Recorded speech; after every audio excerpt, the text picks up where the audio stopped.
The president has made it very clear he will not support amnesty for illegal aliens in any way.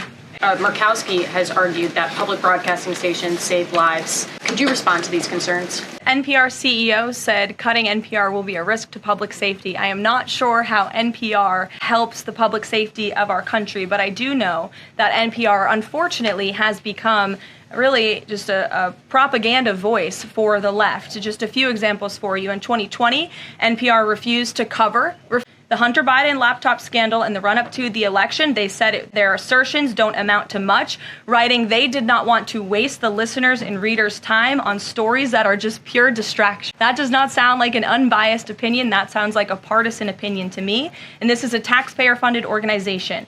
In 2018, that same CEO that you're talking about, she called him racist, shared a photo of herself wearing a Biden for President campaign hat, serves on the board of a Soros-funded activist group.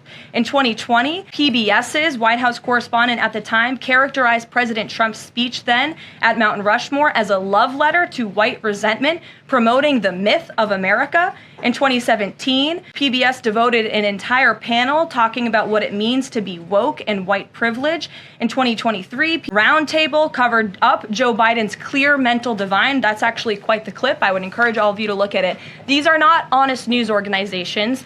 These are partisan, left-wing outlets that are funded by the taxpayers. And this administration does not believe it's a good use of the taxpayers' time and money. The complete and total success at our southern border that many in the media in this room continue to ignore is another example of the president keeping his word to families. Customs and Border Protection just released the final operationalized stats for the month of June, and I must highlight some of these incredible numbers.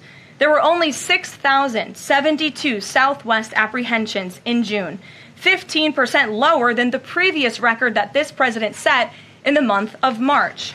To put that in perspective, the Biden administration routinely saw the same number of encounters in a single day. And on many days, that number was more than 10,000 apprehensions at the southwest border.